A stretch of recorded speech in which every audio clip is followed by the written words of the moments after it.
দূর দূর, হঠাৎ করে কেন যে এত চুল ঝরছে বুঝতেই পারছি না। কতদিন হয়ে গেল চুল ওঠা আর থামছেই না। না, এমন হতে থাকলে তো মাথায় টাক পড়ে যাবে। না না না, আজ রাজবৈদ্যের কাছে পরামর্শ নিতে হবে। কি ব্যাপার মহারাজ, আজ আপনাকে এমন চিন্তিত দেখাচ্ছে কেন? জীবনে বড় দুঃখ গোপাল, মন মেজাজ একদম ভালো নেই। সে কি কি হয়েছে মহারাজ? গোপাল থাকতে দুঃখ কিসের? আর বলো না, মাথার চুলগুলো আজকাল ঝড়ে পড়া পাতার মতো পটপট করে ঝরে যাচ্ছে। আমি তো জানি কেন এমন হচ্ছে, কিন্তু এখনই মুখ খুললে চলবে না। আর একটু বেশি বিপদ বাড়লে তখন মাঠে নামবো। তাই বলুন। এ তো খুব ছোট ব্যাপার। চুল ঝরলে টাক পড়বে, আর সেটা পড়া কত ভালো জানেন? কথায় আছে, যত বড় টাক তত বেশি টাকা। তুমি চুপ করো তো বাপু। যদি টাক থাকলেই টাকা হতো, তাহলে তোমার টাকা কোথায়? যেটা বোঝো না সেটা নিয়ে কথা বলো না। তাই না তাই, মহারাজের ঝরছে চুল, চিন্তার ভাঁজ মাথায়। গোপাল যতই চেষ্টা করুক, চিড়ে ভিজবে না কথায়। তোমরা সকলে থামো তো দেখি। ও রাজবৈদ্য, তুমি এর কিছু উপায় বলো। আগে মহারাজ, অনেক সময় দেহে ওই লৌহের পরিমাণ কমে গেলে এমন চুল ঝরে। আপনি বরং পালং শাক, ওই কিশমিশ, কলা ও আরো কিছু ফল আমি বলে দিচ্ছি, সেগুলো বেশি করে খান। আচ্ছা আচ্ছা আচ্ছা, তবে তাই করে দেখি।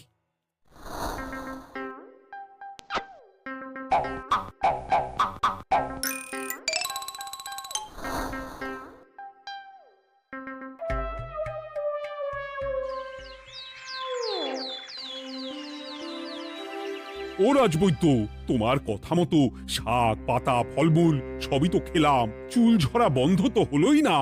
তো জানতামই এমন হবে। কিন্তু মহারাজ, এমনটা তো হওয়ার কথা নয়। কিন্তু হচ্ছে তো। আরে আমার সাধে চুল, কোথায় চলে গেলি সব? এর জন্য তুমি দায়ী। তুমি এর জন্য শাস্তি পাবে বৈদ্য। আমাকে আমাকে ক্ষমা করে দিন মহারাজ, এমনটা হবে এ তো আমি ভাবতেই পারিনি। কিছু মনে করবেন না মহারাজ, ছোট মুখে বড় কথা বলছি। কিন্তু সত্যি এখানে রাজবৈদ্যর কোনো দোষ নেই। ওকে শাস্তি দেওয়াটা ঠিক হবে না মহারাজ। দেখেছেন মহারাজ, গোপালের সাহসটা দেখেছেন? আপনার মুখের উপর কথা বলছে। তা বলি, তুমি যখন এতই বোঝো, তাহলে নিজেই একটা আস্ত লোহা খেয়ে দেখো না, তোমার মাথায় চুল গজাচ্ছে কিনা। ঠিকই আছে, এসব মূর্খের মতো কথা কেবল আপনার থেকেই আশা করা যায় মন্ত্রী মশাই। মহারাজ, আপনি বিচক্ষণ মানুষ। আমার শুধু অনুরোধ, আরেকবার ভেবে দেখবেন। ঠিক আছে, রাজবৈদ্যকে আমি শাস্তি দেব না, কিন্তু সকলের জন্য আমার একটা ঘোষণা আছে। কি ঘোষণা? আমার এই কঠিন সমস্যা যে দূর করে দিতে পারবে, তাকে আমি বিশেষ পুরস্কারে ভূষিত করব। এই তো পেয়েছি। এই সুযোগ কোনোভাবেই হাতছাড়া করা চলবে না।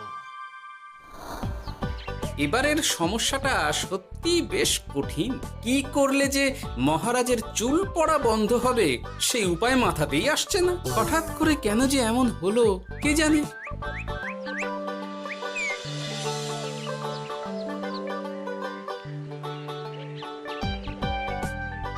ও মা, তুমি এসে গেছো? একটু বসো, আমি তেলটা মেখেই হাত ধুয়ে খাবারটা বাড়ছি। হ্যাঁ, সে ঠিক আছে, কিন্তু তুমি কিসের তেল মাখছো এটা? কি আবার মাথার চুলের তেল? এখানেও চুল, ওদিকে মহারাজেরও চুল ঝরে পড়া নিয়ে আমরা সবাই হিমশিম খাচ্ছি গিন্নি। আরে, মহারাজের অত সুন্দর কালো চুলগুলো ঝরে যাচ্ছে, এ তো ভারী দুঃখের কথা। সে আর বলতে। ওই জন্যই তো আমি বাবা মাথায় এই জড়িবুটি তেল মাখি। এতে চুলের গোড়া শক্ত করে, চুলকে ভালো রাখে, নতুন চুল গজায় সব। হ্যাঁ। কি কি বললে? নতুন চুলও গজায়? সত্যি? হ্যাঁ, বাহ, তাহলে আর চিন্তা কি? আমাকে এই তেলটা একটু দিতে পারবে গিন্নি? মহারাজকে দিয়ে আসি। উনি বলেছেন যে ওনার সমস্যা দূর করতে পারবে তাকে উনি পুরস্কার দেবেন। ওমা, এই তাই নাকি? এই তো দারুণ ব্যাপার গো। নাও নাও নাও, তেলখানা নিয়ে মহারাজকে কাল দিয়ে এসো তাহলে। আর জানিয়ে দিও, দিনে 2 বার কিন্তু তেল মাখতেই হবে। হ্যাঁ, আচ্ছা, ঠিক আছে।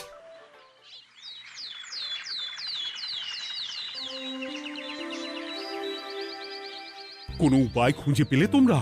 আগে মহারাজ, আমি আপনার জন্য নকল চুল বানিয়ে এনেছি। যতদিন আপনার চুল পড়া বন্ধ না হচ্ছে ততদিন আপনি এটা পরে ব্যবহার করতে পারেন।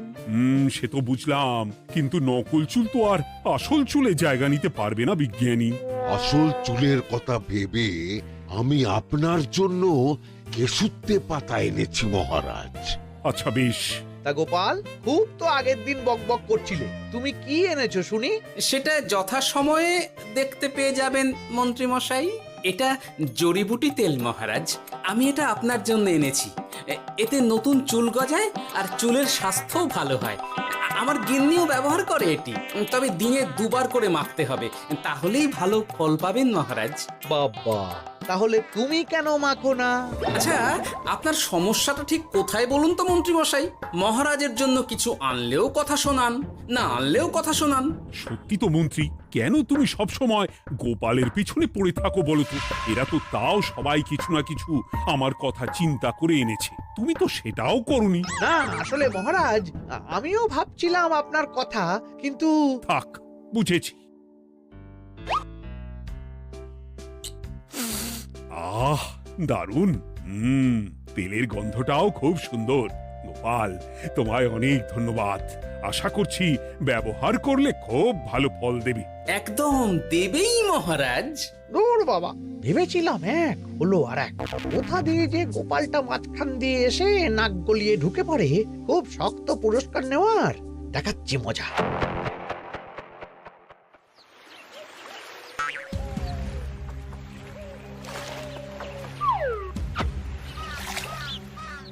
এবারে গোপালের তেল দিয়েই সব কিছু তোলপাড় করব।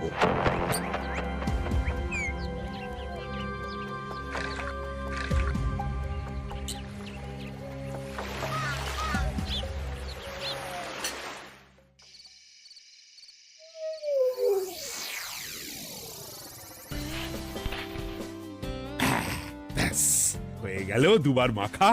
গোপাল বলেছিল এতেই ভালো ফল পাব, কিন্তু এখন মাখার পর মাথাটা কেমন জ্বালা জ্বালা করছে মনে হচ্ছে। হয়তো নতুন চুল গজাবে বলে এমন হচ্ছে। কাল সকালে বোঝা যাবে। এতক্ষণে বোধহয় ছোট ছোট চুল গজিয়েই গেছে। কি এটা চুল গজানোর তেল ছিল নাকি পড়ে যাওয়ার? হে ভগবান, যেটুকু বাকি ছিল সেটাও ঝরে পড়ে টাক পড়েই গেল। হ্যাঁ, গোপালই হলো যত নষ্টের গোড়া। আজ আসুক সভায়।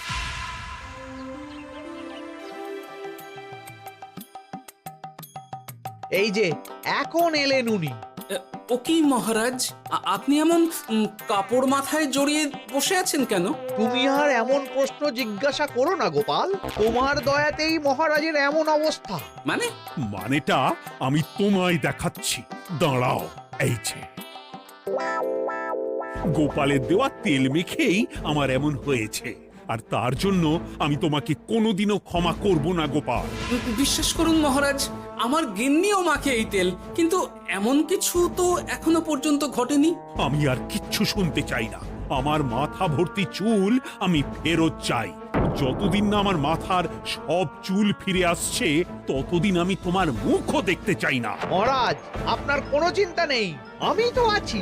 এবার এই সমস্যার একটা সমাধান আমি করেই ছাড়বো। কি ব্যাপার, মন্ত্রী মশাই এত লাফাচ্ছে কেন? এসবের পেছনে আবার ওনার হাত নেই তো? না, ব্যাপারটা পরে দেখতে হচ্ছে।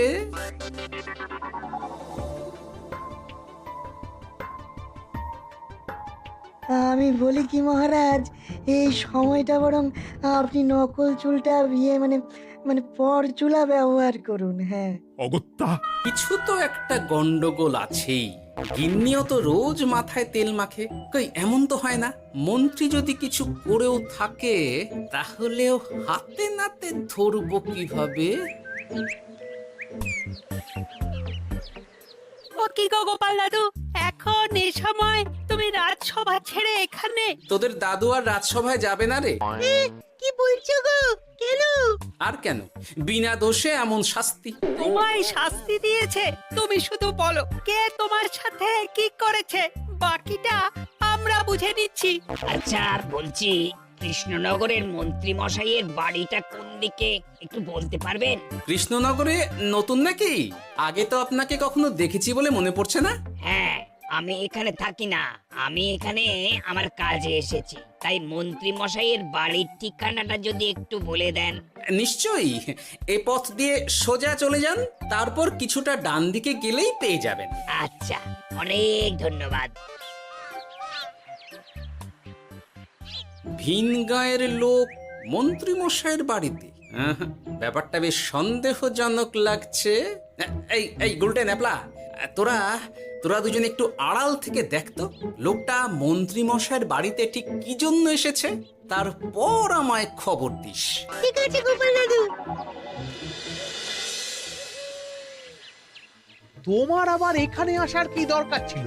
আমি তো বলেছি যে আমি ঠিক গিয়ে তোমার পাওনা গন্ডা মিটিয়ে দেবো। মিটিয়ে দেবে? কতদিন হয়ে গেছে জানেন? দেখো, হয় আমার কীটনাশক আর সার সব ফিরিয়ে দিন, নয়তো আমার জিনিসের দাম মিটিয়ে দিন। কীটনাশক, সার আর কি করে ফেরত দেবো বলো? ও তো সব পুকুরের জলে মিশে গেছে। ওসব আমি জানি না, আমার পাওনা গন্ডা মিটিয়ে দিন, ব্যাস। চল চল, এখনই তাহলে গোপাল দাদুকে গিয়ে সব জানাই। চল চল। দাদু, ও গোপাল দাদু। তোরা এসে গেছিস? আয় আয় আয় আয় আয়। মন্ত্রী মশাইয়ের মুখ থেকে অনেক খবর পেলাম। তাই নাকি? কি শুনি? মন্ত্রী মশাই ওই লোকটার কাছ থেকে অনেক কীটনাশক সার নিয়েছে, কিন্তু এখনো জিনিসের দাম মেটায়নি। হ্যাঁ, ওই জন্যই তো মন্ত্রী মশাইয়ের উপর লোকটা খুব রেগেছিল, হুমকিও দিয়েছে 1 সপ্তাহের মধ্যে জিনিসের দাম সব মিটিয়ে দিতে হবে। তাই নাকি? কিন্তু কীটনাশক সার নিয়ে মন্ত্রী মশাই কি করবে? সেটা তো বলতে পারবো না দাদু। তবে হ্যাঁ, মন্ত্রী মশাই ওই লোকটাকে বলছিল যে ওই সব কীটনাশক সার পুকুরের জলে মিশে গেছে। কি বললি? পুকুরের জলে? আচ্ছা, এবার দুয়ে দুয়ে 4 করা গেল। অনেক ধন্যবাদ রে তোদের। বল বল, তোরা কি খাবি? কিচ্ছু লাগবে না গোপাল দাদু, তবে ভোলা বয়ের আর মিষ্টি খাওয়ালে। আচ্ছা আচ্ছা। কি করে যে মহারাজকে আসল ব্যাপারটা বোঝাই, কিছু তো একটা উপায় বের করতেই হবে। তা বলি বাবা, রাজসভায় যেতে হবে না বলে কি সারাদিন এইভাবেই শয়নে শয়নে দিন কাটাবেন বাবা? হ্যাঁ, উপায় পেয়ে গেছি। বুঝলে গিন্নি, আমাকে একটা জায়গায় যেতে হবে, বুঝলে? তারপর ওখানে যদি কাজ হয় তাহলে আগামীকাল রাজসভায় আমি যাব। কিন্তু তুমি যে বলেছিলে তোমার এখন ছুটি। হ্যাঁ, কি আর করি বলো, গুরুত্বপূর্ণ একটা কাজ, তাই যেতেই হবে। আচ্ছা যাও। ওই গো বিজ্ঞানী, আরে গোপাল যে, বলো। এই যে বিজ্ঞানী, একটা বিশেষ দরকারে তোমার কাছে এলাম, বুঝলে? হ্যাঁ, বলোই না। আচ্ছা, এই দূষিত জলকে কিভাবে আবার পরিশুদ্ধ করে বলতে পারবে? কেন পারবো না? জলের মধ্যে একটু চুন আর ফটকিরি দিয়ে দিলেই জল আবার দূষণমুক্ত হয়ে যাবে।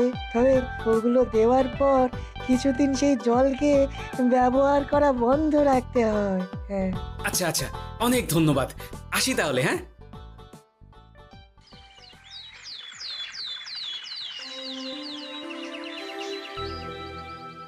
ছায়া পড়েছে, ছায়া পড়েছে, আমি বেশ বুঝতে পারছি তার ছায়া পড়েছে এখানে। কার ছায়া পড়েছে? আজকাল তোর মাথা থেকে অনেক চুল ঝরে পড়ছে, তাই না?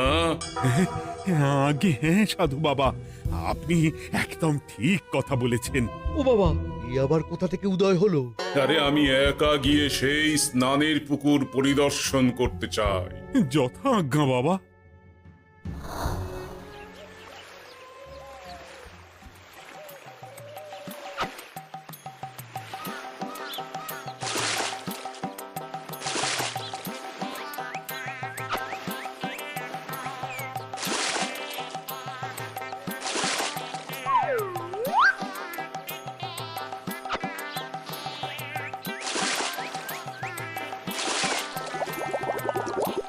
যাক বাবা, মোটামুটি সপ্তাহখানেক এভাবে থাকলেই পুকুরের জল আবার আগের মতো পরিষ্কার হয়ে যাবে।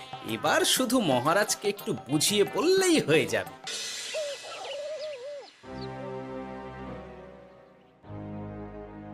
কি বুঝলেন সাধু বাবা? আমার অনুমানটাই ঠিক ছিল। পুকুরের জলে কালো ছায়া পড়েছে, কুদৃষ্টি পড়েছে, তাই এমন হচ্ছে। সে কি? কি কালো ছায়া? যত সব বাজে কথা। জল দূষণ করলাম আমি, আর দোষ পড়ছে কালো ছায়ার উপর। তাহলে এখন কি হবে? চিন্তার কোনো কারণ নেই। আমি মন্ত্রপুত ভস্য ছড়িয়ে দিয়েছি। 1 সপ্তাহ ওই পুকুরের জল স্পর্শ তো দূর, পুকুরের কাছেও যাওয়া নিষেধ। তাহলে আমার মোহরের কি হবে? যথা আজ্ঞা সাধু বাবা। ও কি, তাহলে মহারাজ এতদিন স্নান করবেন কোথায়? সে কথা কাউকে চিন্তা করতে হবে না। মহারাজের ওপরে কালো ছায়া পড়া জল পড়েছে, তাই আগে সেটা শোধন করতে হবে। আমাকে তাহলে কি করতে হবে সাধু বাবা? আমার শিষ্য গোপাল আমাকে আগেই এই বিষয় জানিয়েছিল। আমি তার হাত দিয়েই তোর স্নানের জল পাঠিয়ে দেব। তাই আগামী 1 সপ্তাহ সেই জল দিয়েই তোকে স্নান করতে হবে। কি গোপাল? দেখছো তো মন্ত্রী, গোপাল আমাকে কত ভালোবাসে। আমি ওকে কত কথা শোনালাম, কিন্তু না না না না, কাল থেকেই আমি আবার গোপালকে রাজসভায় ডেকে আনবো। আমি আসছি, আমার কাজ হয়ে গেছে। আর হ্যাঁ, তোর স্নানের পুকুরের চারিদিকে প্রহরীর বন্দোবস্ত কর। কাক পক্ষীও যেন ওখানে প্রবেশ করতে না পারে। আচ্ছা বাবা, আচ্ছা।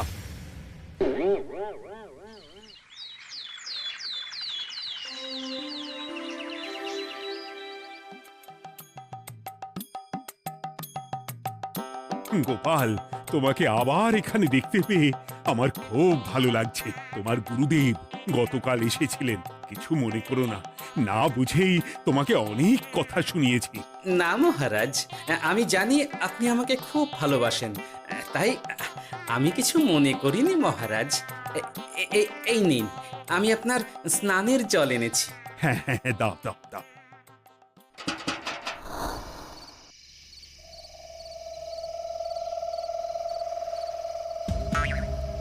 ও বাবা, পুকুরের কাছে যে গিয়ে দেখবো সে উপায় নেই।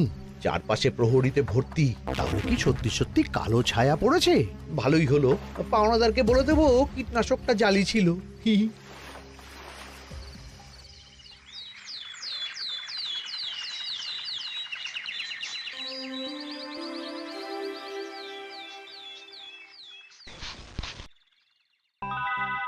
এই তো আমার সেই পুরনো কালো চুলগুলো আবার ফিরে এসেছে।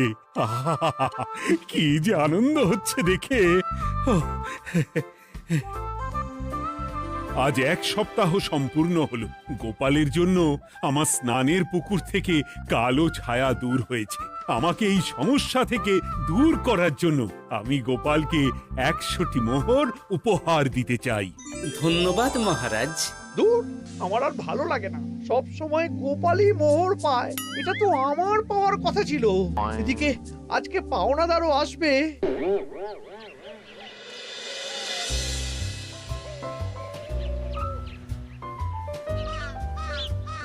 গোপাল দাদু, ওই লোকটা এসে গেছে।